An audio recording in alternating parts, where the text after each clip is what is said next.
setiap tahapan itu apakah peserta, misalnya tadi ada tes kesehatan, apakah peserta harus bayar atau mengeluarkan biaya?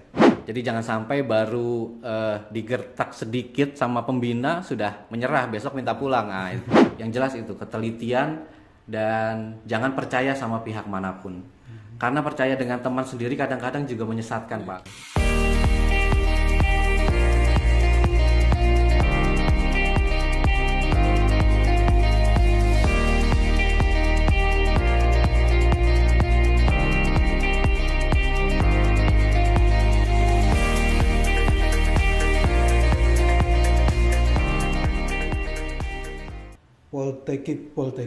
Politeknik Ilmu Pemasyarakatan dan Politeknik Ilmu Imigrasi ya, keimigrasian ya. Iya. Itu apa Om Oji? Baik, Poltekkip dan Poltekim merupakan sekolah kedinasan yang dimiliki oleh Kementerian Hukum dan HAM yang memang tujuannya untuk mencetak tenaga teknis di bidang pemasyarakatan dan keimigrasian. Ini merupakan dua fungsi besar yang ada di Kementerian Hukum dan HAM. Satu di bidang keimigrasian dalam menjaga batas wilayah negara Republik Indonesia, dan satu lagi di bidang pemasyarakatan kaitan dengan justice criminal system ya. Jadi criminal justice system. Jadi sistem peradilan pidana yang ada di Indonesia. Yang terakhir adalah terkait pembinaan dari orang-orang yang ya bermasalah atau warga binaan pemasyarakatan. Itu masa kuliahnya tuh S1 atau D4 tuh? Ya, karena Politeknik ini merupakan pendidikan vokasi, jadi setara dengan S1, jadi diploma 4, D4, dan dengan masa perkuliahan atau masa pendidikan selama 4 tahun, Pak. 4 tahun ya. Masa pendidikan ya? Betul. Ini dulu namanya Akip sama AIM ya? Kalau Betul, Pak. Jadi sejak tahun 2016, memang sudah dimulai angkatan pertama perubahan dari sebelumnya akademi menjadi politeknik. Jadi waktu sebelum menjadi politeknik namanya adalah AKIP, Akademi Ilmu Pemasyarakatan, dan AIM, Akademi Imigrasi. Itu setingkat D3. Jadi selama pendidikan selama 3 tahun, nanti pun langsung diangkat menjadi CPNS dengan golongan 2C. Yang sekarang ini politeknik dengan masa pendidikan 4 tahun setara S1, lulusannya adalah bisa diangkat ke golongan 3A. Menjadi PNS golongan 3A. CPNS golongan 3A setelah lulus, setelah diwisuda. Siap. Itu tempat perkuliahannya di mana? Untuk sementara ini memang masih berada di BPSDM Hukum dan HAM di Jalan Raya Gandul Cinere. Namun sebenarnya sudah dibangun tempat perkuliahan, gedung pendidikan, gedung asrama itu di Tangerang, Pak. Oh, yang di Tangerang itu di ya? Tangerang, betul. Kalau tidak salah di dekat kantor wali kota ya? Iya, betul sekali, Pak. Oh, nanti dipusatkan di sana ya? Nanti seluruh kegiatan belajar mengajar, lalu tempat penginapan juga disediakan.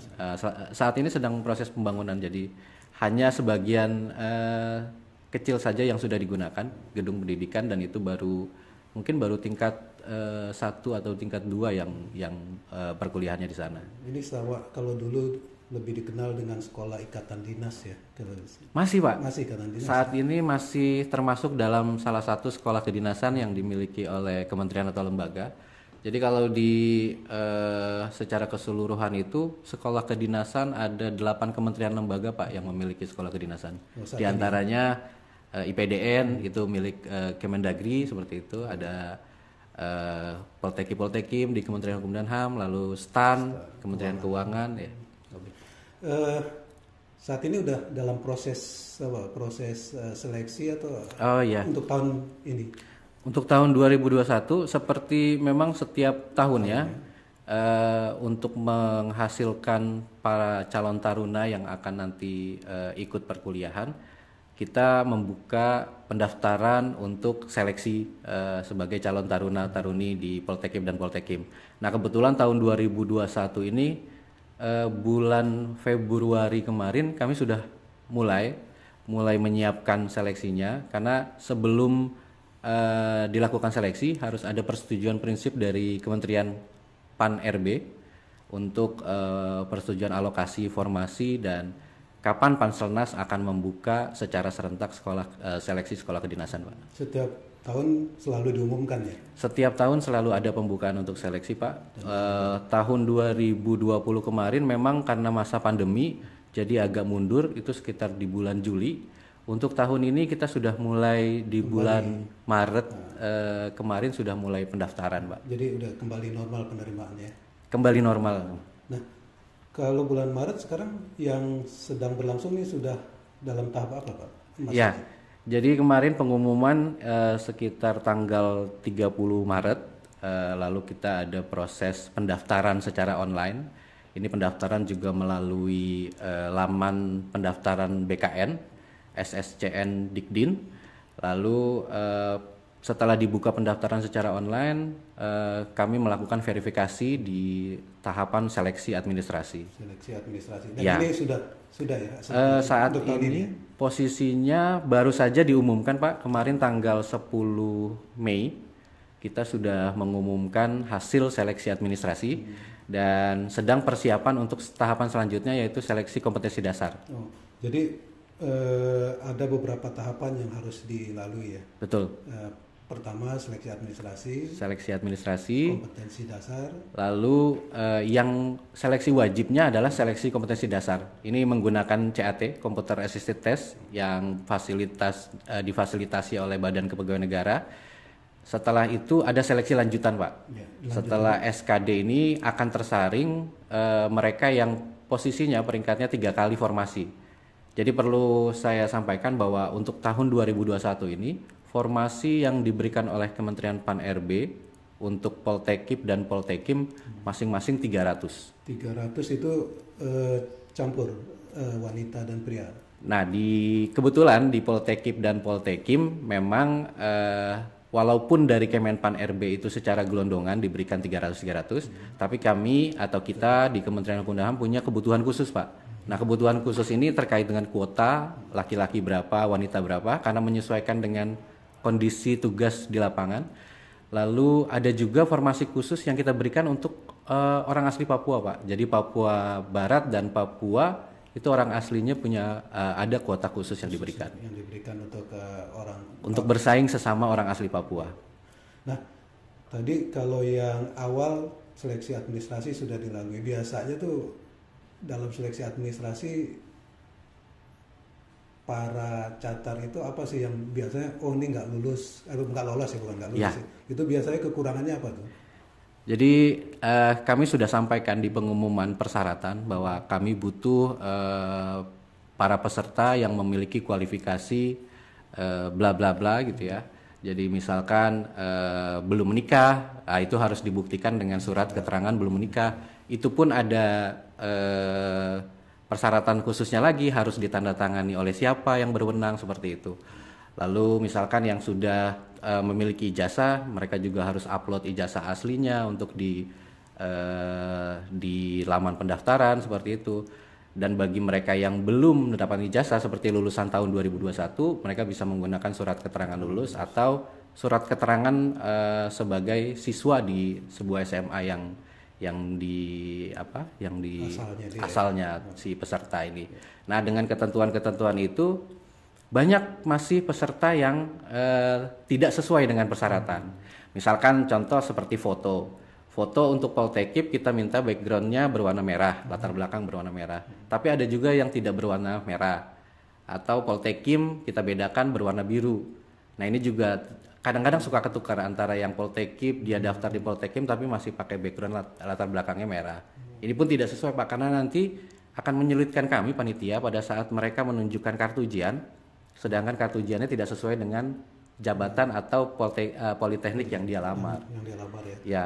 Di samping itu juga kan dilihat juga mulai dilatih ketelitian mereka. Betul. Ya, merupakan bagian dari seleksi juga, ketelitian. Artinya dari seleksi administrasi tadi ada juga yang nggak lolos karena memang persyaratan yang sudah diumumkan panitia itu nggak terpenuhi. Betul, Pak. Gitu ya. Jadi untuk tahun ini pendaftar secara online itu sekitar 28.000 untuk kedua politeknik Namun yang bisa lulus di administrasi, seleksi administrasi hanya 25.000. Jadi sekitar 3.000 yang tidak lulus administrasi. Yang tadi tidak lolos Betul, administrasi. Sehingga kemarin diumumkan 25.000. 25.000 yang akan ikut tahap selanjutnya. Nah, tahap selanjutnya ini kan SKD, Betul, kompetensi dasar yang dibilang itu CAT ya, yang diselenggarakan oleh BKN. betul Pak. Nah, itu diselenggarakan di masing-masing daerah atau di Jakarta? Ini sudah kita lakukan selama masa pandemi ini. Jadi sebelum masa pandemi memang kita pusatkan semua pelaksanaan tes itu di Jakarta, Pak. Namun berhubung tahun kemarin pandemi dan mobilitas peserta dari daerah untuk masuk ke Jakarta sulit, kita laksanakan di 33 provinsi. Bekerja sama dengan BKN ya? Ya, ada beberapa kantor regional BKN yang tersedia. Apabila tidak tersedia pun seperti NTT dan Papua Barat ya. Karena Papua Barat ternyata fasilitas CAT-nya adanya di Sorong, sedangkan kantor wilayah kita adanya di Manokwari. Jadi kita buat mandiri, Pak, untuk dua tempat itu, NTT dan Papua Barat. Tentunya tetap dalam pengawasan BKN. Betul, pelaksananya tetap dari BKN, kita hanya memfasilitasi saja. Nah, kalau tadi di seleksi administrasi banyak kan ketidaktelitian, Pak. Katakanlah seperti itu gitu ya. Biasanya nih kalau di CAT di kompetensi dasar tuh apa sih yang panitia sering temukan gitu di lapangan tuh? Baik, untuk kelulusan CAT atau SKD menggunakan CAT memang telah ditentukan oleh Panselnas terkait dengan passing grade, Pak. Jadi ada nilai ambang batas yang mesti dilalui atau dilampaui oleh para peserta. Jadi ada 3 sub item tes, ada TIU, tes intelijensia umum, ada TWK, tes wawasan kebangsaan, dan ada TKP, tes karakteristik pribadi. Masing-masing item ini, sub item punya passing grade masing-masing, Pak. Nah, kalau mengacu pada tahun kemarin 2020, karena passing grade tiap tahun berubah, tergantung dari keputusan Panselnas. Untuk tahun ini belum keluar, Pak. Jadi Passing grade-nya ya? keputusan Menpan RB terkait passing grade belum turun. Jadi kita kalau mengacu tahun kemarin itu di masing-masing item ini harus minimal harus terpenuhi.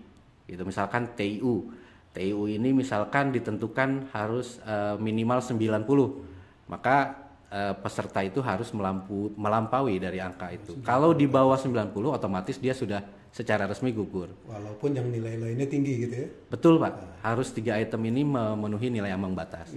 Tapi tidak hanya berdasarkan 3 item ini saja. Ketentuan selanjutnya adalah bahwa yang bisa lolos tahap berikutnya ke tahap setelah SKD itu harus memenuhi peringkat 3 kali formasi, Pak. 3 kali formasi. Ya. Walaupun sudah lulus SKD. Walaupun sudah memenuhi nilai ambang batas, tapi tetap di ranking peringkat terbaik 3 kali formasi. 3 kali formasi yang tadi 300. Betul, itu. betul. Jadi diambil sekitar 900. 900 untuk tiap politeknik. Oke, politeknik masing-masing ya. Masing-masing. Artinya nanti lulusan ini kalau keduanya berarti ada 1.800 ya kalau dalam SKD ya. Betul, betul. Nah, memang menarik nih di SKD. Saya pernah ikuti melihat kan ini terbuka di YouTube betul, juga. Betul. Ada orang yang sudah detik-detik terakhir dibetulin Ya, dikoreksi. Koreksi akhirnya dia turun gitu kan. Turun, jadi tidak memenuhi passing grade. Iya, ada juga yang naik gitu ya. Betul, Pak. Dan ini katanya butuh persiapan mental gitu ya. Kesiapan fisik juga gitu untuk mengikuti CAD ya. Selain memiliki keintelijensia yang tinggi ya, artinya kemampuan untuk mengerjakan soal, memang peserta juga harus bisa memanage waktu, Pak. Karena waktu yang ditentukan sangat terbatas, sedangkan mereka harus bisa mengakali mana soal TIU yang harus mereka capai, mana soal TWK yang mereka harus penuhi, mana yang TKP yang harus. Jadi kalau berfokus hanya pada TIU saja, sedangkan yang 2 sub itemnya di bawah passing grade ya sudah otomatis tidak akan lolos. Walaupun sudah lolos karena banyak yang daftar, kita juga nantinya di Kementerian Hukum dan HAM membatasi 3 kali formasi tadi. Itu di ranking lagi ya? Betul, Pak. Di ranking semua. Oke. Setelah lulus CAT tadi gitu kan ada tahap-tahap penunjang lagi. Gitu. Itu apa aja tuh, Om Oji? Jadi untuk di seleksi sekolah kedinasan memang kita menggunakan sistem gugur, Pak. Jadi kalau sudah lulus di CAT, di SKD, ada seleksi-seleksi lanjutan berikutnya yang ini sifatnya sudah teknis, dan itu juga menentukan sekali apakah peserta ini bisa lanjut ke tahap selanjutnya sampai di tahap akhir. Jadi setelah SKD itu kita laksanakan tes kesehatan. Gunanya memang memeriksa kesehatan secara umum saja, karena di tahapan selanjutnya mereka yang lolos kesehatan mengikuti tes kesamaptaan. Jadi jangan sampai yang ikut tes kesamaptaan nanti pada saat ikut tes terjadi sesuatu hal karena kesehatannya ada yang bermasalah. Makanya di tes kesehatan. Ini pun tes kesehatan sesuai dengan persyaratan yang telah kita umumkan, Pak. Jadi ada beberapa kriteria di kesehatan ya, misalkan tidak buta warna, tidak tuli, lalu tidak cacat secara fisik dan mental, karena untuk menjadi seorang taruna memang ada kriteria khusus di jabatan itu yang memang kita tentukan sesuai dengan pengumuman yang kita tayangkan seperti itu. Nah, kesehatan yang dalam-dalam itu seperti bebas HIV, bebas narkoba itu memang nanti di item tes yang lain. Nah, untuk sementara di tes kesehatan hanya yang bersifat umum saja, sehingga mereka dipastikan bisa mengikuti tes selanjutnya. Yaitu tes kesamaptaan. Setelah tes kesamaptaan nanti ada tes lagi, yaitu ujian tulis dan wawancara psikotes, Pak. Jadi kita ada psikotes yang tahun kemarin kita sudah cobakan secara online. Jadi baru tahun kemarin kita uji coba. Untuk tahun ini sepertinya masih bisa kita gunakan cara itu karena pandemi juga belum berkunjung menurun. Jadi kita antisipasi, kita bisa laksanakan ujian psikotes itu secara online. Setelah mereka lulus di psikotes, mereka akan masuk tahap akhir, Pak. Tahap akhir ini adalah wawancara pengamatan fisik dan keterampilan, atau sering disebut pantuhir kalau di di tes-tes seleksi sekolah kedinasan. Jadi wawancara pengamatan fisik dan keterampilan ini yang nanti akan menentukan di akhir apakah memang si peserta ini sudah layak menjadi calon taruna di Poltekip atau Poltekim, seperti itu. Tadi kesehatan tadi udah dijelaskan udah Om Oji. Kemudian di kesamaptaan nih. Siap. Biasanya kesamaptaan itu kita Kementerian Hukum dan HAM itu kerjasama dengan kepolisian ya, atau instansi yang terkait dengan mempunyai kompetensi untuk melakukan tes kesamaptaan ya. Gitu ya. Baik, untuk tes kesamaptaan yang jelas kami berpedoman pada Perkapolri. Jadi Peraturan Kepala Polisian Republik Indonesia terkait dengan tes kesehatan kesamaptaan jasmani, itu ada Perkapolrinya, mungkin bisa dicek oleh teman-teman peserta. Nanti bisa melihat item-item yang diteskan. Untuk kerjasamanya ini bisa berbeda-beda, Pak, karena kita laksanakan kemungkinan di 33 provinsi. Jadi kita tidak membatasi mereka akan kerjasama dengan siapa, tapi yang jelas panduan atau pedomannya itu sudah dengan panduan yang sama, artinya satu pedoman. Nah, kebetulan kalau kita yang laksanakan di pusat ini memang pernah bekerja sama dengan TNI, pernah juga bekerja sama dengan kepolisian atau BRIMOB untuk tes Samapta. Tapi kalau 33 provinsi yang melaksanakan ini nanti tergantung dari kesiapan masing-masing wilayah, Pak. Bisa dengan TNI, bisa dengan Polri, bisa juga dengan menggunakan sumber daya yang ada di internal Kementerian Hukum dan HAM, seperti itu. Ya, biasanya kalau tidak salah kan ada tes di Samaptaan itu ada lari, ada lari push up, gitu ya. Dan itu punya hitungan tersendiri ya. Di Perkapolri itu ada. Sudah jelas, Pak. Jadi kalau untuk item tesnya terdiri dari 2 sub item. Jadi ada Samapta A itu berupa lari selama 12 menit dengan satu putarannya itu 400 meter. Jadi dalam waktu 12 menit peserta ini bisa melakukan berapa kali putaran, seperti itu. Minimal gitu, ada minimalnya ya? Normal kalau untuk usia peserta ya, yang di range antara 17 sampai 25, paling tinggi 25 untuk pegawai. Kalau untuk yang umum 22 ya sekitar umur segitu mungkin 6 itu sudah bagus, Pak. Ya. Jadi kalau 5 mungkin rata-rata gitu ya. Tapi kalau di bawah itu ya itu tergantung kondisi fisiknya. Dan itu si peserta. mempengaruhi nilai nanti akhir Samapta ada ya? Betul Pak. Dia lari Makin banyak putaran yang dilalui makin tinggi nilainya seperti itu. tapi setelah lari ada lagi yang B tadi. Nah, Samapta yang B. Samapta B ini terdiri dari push up, itu dilakukan selama 1 menit, berapa kali yang didapatkan. Pull up juga demikian buat yang cowok, kalau yang cewek itu dengan chinning, jadi hanya mendorong di besi aja, tidak mendorong ke atas. Lalu ada lagi pull up, push up, sit up, itu juga dilakukan selama 1 menit, dapat berapa kali sit up. Dan yang terakhir adalah shuttle run. Shuttle run itu lari 2 kali putaran angka 8 dapat berapa detik. Nah, itu hitungannya Pak. Nanti masing-masing capaian itu sudah ada di Perkapolri itu. Dapat berapa nilainya, bila digabungkan antara Samapta A Samapta B, itulah jadi nilai akhir Samapta. Dan nilai akhir itu ada sistem gugur juga. Mereka yang jadi di setiap tahapan tes memang pasti ada yang gugur Pak. Jadi kita sudah tentukan di passing grade atau di nilai ambang batas berapakah nanti yang ditentukan untuk kelulusan. Jadi misalkan dia dapat misalkan di Samapta dapat angka 50. Pada saat rapat kelulusan menentukan bahwa nilai ambang batasnya itu 49 misalkan, maka dia lolos. Tapi kalau rapat memutuskan nilai ambang batasnya setahun ini adalah 51, maka yang 50 tidak lolos. Seperti itu. Ini menarik sekali nih pembicaraannya. Diminum dulu, Mas Pomoji. Ya, terima kasih Pak. Terima kasih. Biar kita lebih santai lagi nih. Tadi kan baru sampai tes kesamaptaan. Ada 2 tes lagi, ujian Psikotes, dan wawancara atau pantohir tadi. Kalau di ujian psikotes ini biasanya modelnya seperti apa tuh biasanya?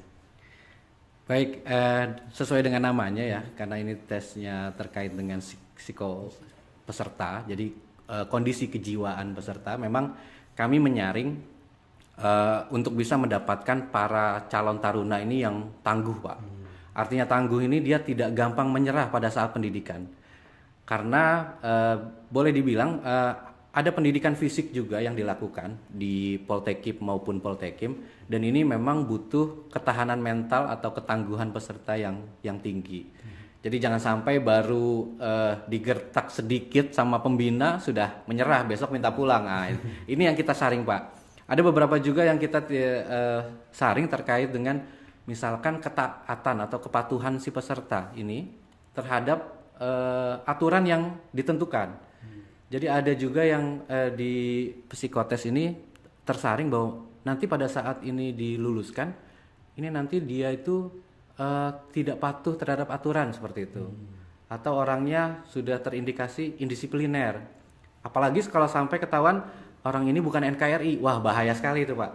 Ini bahaya sekali. Makanya di tes psikotes ini baik melalui ujian tulisnya maupun wawancara dengan para psikolog yang ada, ini bisa kita dapatkan hasil psikotes, yaitu peserta-peserta yang memang sudah layak untuk menjadi calon taruna di Poltekkip dan Poltekkим. Oh itu. Jadi kalau ini tahun kemarin kan melalui online ya? Online betul. Tahun ini sepertinya masih sama Pak. Masih, walaupun online tapi tetap dilakukan secara virtual untuk wawancaranya. Jadi tetap bisa digali secara virtual seperti itu. Setelah psikotes tahap akhir, psikotes juga gugur ya, ada sistem gugur. Ada sistem gugur. Tahap akhir adalah wawancara atau pantohir. Betul Pak. Nah ini merupakan tahap terakhir dari calon taruna untuk lolos menjadi taruna taruni atau sementara tidak lolos gitu, untuk kalau yang mau daftar lagi tahun depan berikutnya gitu ya. Biasanya wawancara itu dilakukan di mana? Untuk tahun kemarin 2020 wawancara itu kita lakukan terpusat Pak. Terpusat di Jakarta. Karena ini adalah tes terakhir yang sangat menentukan lulus atau tidak lulus. Maka kita juga harus menentukan penguji wawancara ini yang memang artinya bisa satu persepsi atau satu persamaan.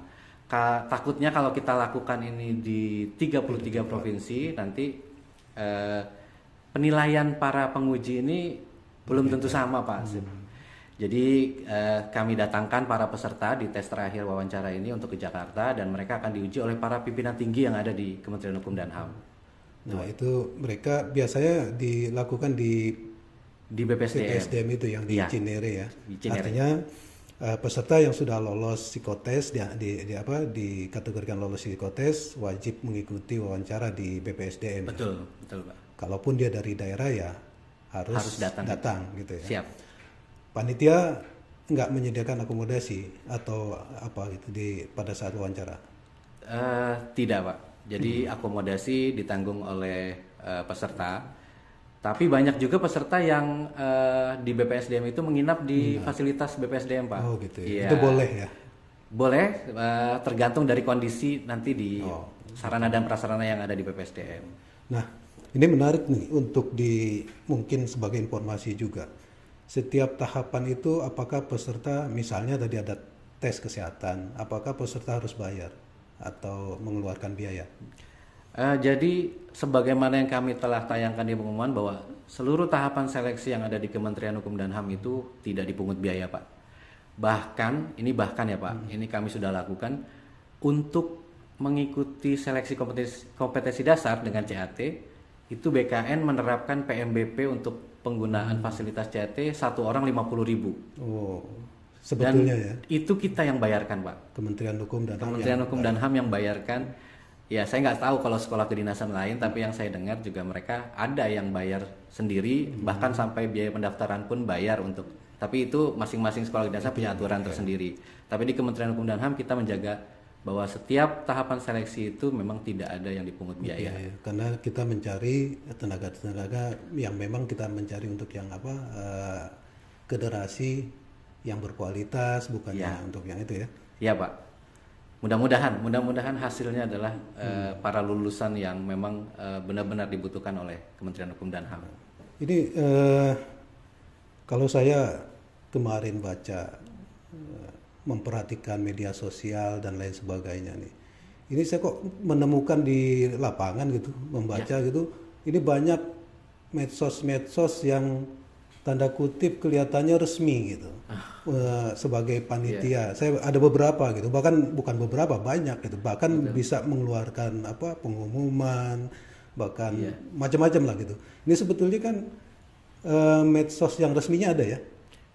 Ada Pak, jadi di pengumuman kami sudah cantumkan beberapa akun medsos yang menjadi akun ofisial dari panitia seleksi calon taruna Poltekim dan Poltekim.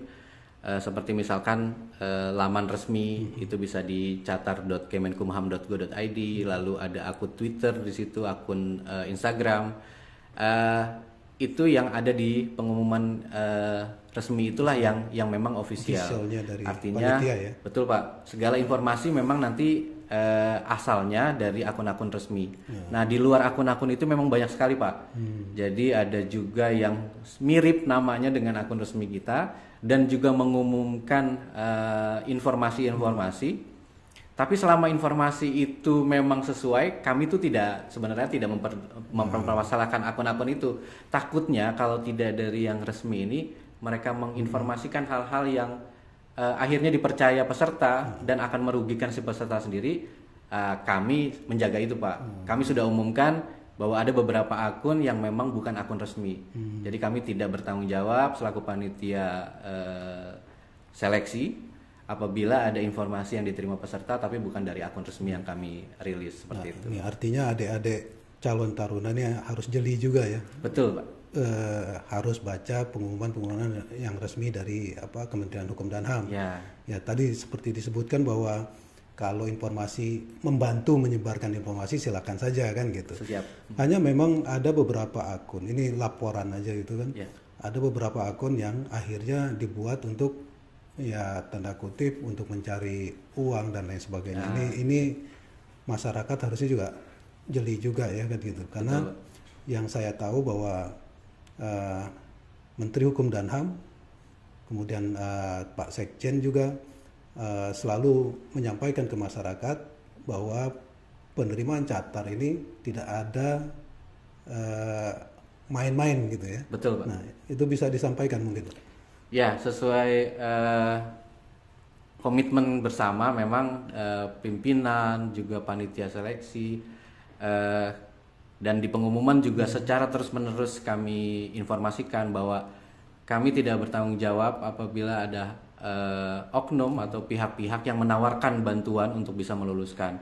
Karena kami tegaskan kembali bahwa seluruh tahapan seleksi ini merupakan hasil dari kemampuan peserta sendiri. Tidak ada satu orang pun yang bisa menjamin para peserta ini bisa lulus sampai akhir, kecuali memang prestasi para peserta sendiri. Jadi apabila ada pihak-pihak menawarkan seperti itu adalah sebuah kebohongan dan bukan tanggung jawab dari panitia. Seperti itu, Pak. Orang-orang mencari kesempatan biasanya. Betul, Pak, betul. Ya. Baik, terakhir mungkin Om Oji nih, ada pesan ataupun kiat-kiat yang perlu disampaikan kepada adik-adik kita calon taruna-taruni. Baik, kunci kesuksesan sampai dengan mengikuti tahapan akhir adalah ketelitian, Pak. Dan informasi, semua informasi yang ada, kami juga buka layanan pengaduan melalui WhatsApp, itu bisa digunakan oleh para peserta. Yang penting peserta itu membaca dengan teliti semua pengumuman yang dirilis oleh panitia. Jadi dari mulai pengumuman seleksi pertama, lalu pengumuman tahapan hasil seleksi, itu ada panduan semua, Pak. Apabila kurang jelas, teman-teman bisa gunakan akun medsos kami atau bisa gunakan layanan pengaduan melalui WhatsApp. Itu kami akan 24 jam ya secara terus-menerus juga membantu untuk membantu menginformasikan atau menjawab pertanyaan dari para peserta. Yang jelas itu ketelitian dan jangan percaya sama pihak manapun. Karena percaya dengan teman sendiri kadang-kadang juga menyesatkan, Pak. Karena mereka bersaing. Iya, Takutnya ada teman yang tidak ada saja yang begitu. Iya, menyesatkan. Seperti di dokumen administrasi itu banyak yang menyesatkan, Pak. Jadi banyak yang tidak upload sendiri, minta bantuan upload temannya, tapi yang diupload salah. Atau nggak diupload malah. Akhirnya malah yang bersangkutan jadi tidak lulus seperti itu. Nah, ini artinya ketelitian, kemudian kesiapan mental, fisik dan lain sebagainya itu perlu dipersiapkan oleh teman-teman ataupun adik-adik kita yang mau menjadi calon taruna-taruni baik itu Poltekkip dan Poltekkip. Baik, terima kasih Om Oji atas informasinya. Mudah-mudahan ini menjadi penting bagi teman-teman ataupun adik-adik kita. Siap. Dan yang penting tadi poinnya, jangan percaya kepada siapapun, percaya pada diri sendiri, kemampuan diri sendiri, persiapkan mental, fisik dan intelektual gitu ya. Betul.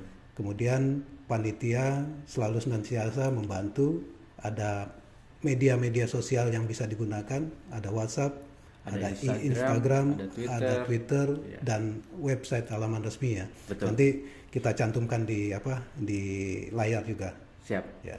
Makasih atas waktunya. Sama-sama, Pak Ali.